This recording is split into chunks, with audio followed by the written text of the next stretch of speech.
లేదా వినాయకుడిని మన అందరం ముందుగా ఏ పని కార్యక్రమం మొదలు పెట్టాలన్నా వినాయకుడిని పూజించే మనం అన్ని కార్యక్రమాలు మొదలు పెడతాం. అందువలన గడిచిన 5 ఏళ్ళు మొత్తం మన కాన్స్టిట్యున్సీ చాలా వెనుకబడిపోయింది. ఒకప్పుడు మున్సిపాలిటీ నంబర్ 1 గా ఉండింది. అలాంటిది అధోగతి అయిపోయింది. ఎట్లా వినాయక చవితి వచ్చింది కాబట్టి మనమందరం మళ్ళీ మన తాడిపత్రి మున్సిపాలిటీ, మన తాడిపత్రి కాన్స్టిట్యున్సీ గురించి ఆలోచిద్దాం. ఎలా దీన్ని ముందుకు తీసుకెళ్లాలని ఆలోచించాలా. ఏ ఒక్కరు ఇద్దరు ఆలోచిస్తే కాదు, మొత్తం కాన్స్టిట్యున్సీ జనాభా ప్రతి ఒక్కరు కూడా అభివృద్ధి చేయాలనేది మనసులో పెట్టుకొని పొద్దున్నే లేస్తానే మనం అందరం ఏం చేస్తాం, అయ్యా రామకృష్ణ అనో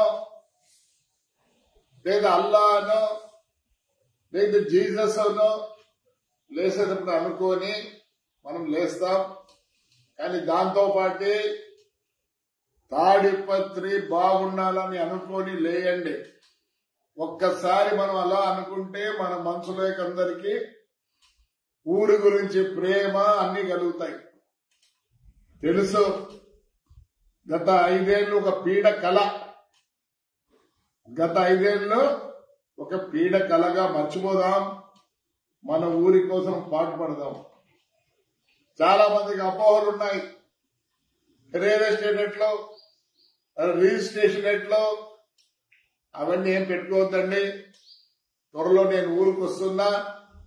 రియల్ ఎస్టేట్ వాళ్ళని, రిజిస్టర్ ఆఫీస్ వాళ్ళని, ఎందుకంటే చాలా అవకతవకలు జరుగుతున్నాయి.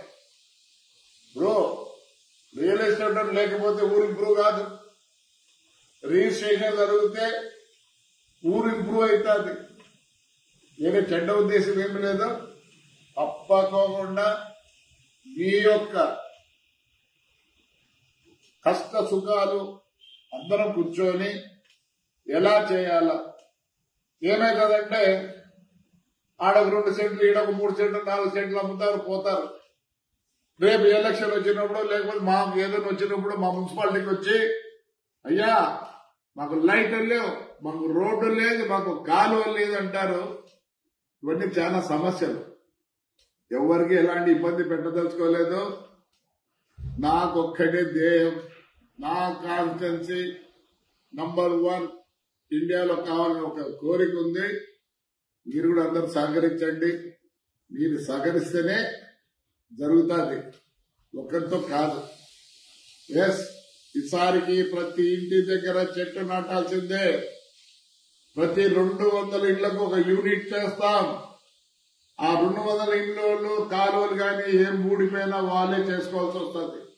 మీ సహకారం లేకపోతే మేమేమీ చేయలేము. మేము మిమ్మల్ని బాధించాలని లేము. అందరం బాగుండాలా, బ్రహ్మాండంగా ఉండాలా, మంచి పేరు తెచ్చుకోవాలా తాడిపత్రి అనే ఉద్దేశం ఉంది. కాబట్టి ఏ అపోహలు పెట్టుకోవద్దండి. ఎస్, రియల్ ఎస్టేట్ బ్రహ్మాండంగా ఉండాలా, ఇండస్ట్రీ గ్రోత్ కావాలా, ప్రతి ఒక్కరు బాగుండాలా. సరే, ఈ వినాయక చవితి నుంచి వినాయకునికి అందరూ పూజించుకొని మన ఊరు బాగుండాలా, అభివృద్ధి చేసుకోవాలా అనేది ఈరోజు ముక్కోటి దేవుడికి దయచేసి వినాయకుడిని, ఎందుకంటే ఏ శుభ కార్యక్రమం చేయాలనుకున్నా గానీ మనం ముందు వినాయకుడిని పూజిస్తాం. ఏమే ప్రతి ఒక్కరు ముస్లిమ్స్ కానీ, క్రిస్టియన్స్ కానీ, ఇంకా ఏ కులస్తులైనా సరే మీరు పొద్దున్నే లేస్తానే మీ గాడ్ గురించి అనుకుని లేస్తారు. అట్లనే దాని తర్వాత తాడిపత్రి బాగుండాలని ముక్కొని లేయండి. మీలో ఆ మనసులో అది వచ్చింది అనుకోండి, మన ఊరు బాగుంటుంది. నా కోరిక ఏమీ లేదు, ఎవరిని కష్టపెట్టదలుచుకోలే. ప్రతి ఒక్కరితో సంప్రదించి వస్తూనే మీటింగులు పెట్టి మీ యొక్క సాధక బాధకులు అన్ని తెలుసుకుందాం. అట్లే ప్రతి 200 ఇండ్లు ఒక యూనిట్ చేస్తాం. ఆ యూనిట్ లో మీరందరూ ఖచ్చితంగా ఆ 200 ఇండ్లు ఖచ్చితంగా అన్ని నెరవేర్చాల్సిందే. ఎక్కడ కూడా చెత్త చెదారం ఉండకూడదు. Pipe line under ground drainage లో మీరన్నీ వేసేది మానుకోండి. మీ పిల్లల యొక్క డైపర్లు వేస్తారు, శానిటరీ వేస్తారు, గిన్నెలు వేస్తారు, గంటెలు వేస్తారు, సోప్ బాక్సులు వేస్తారు, ప్లాస్టిక్ వేస్తారు.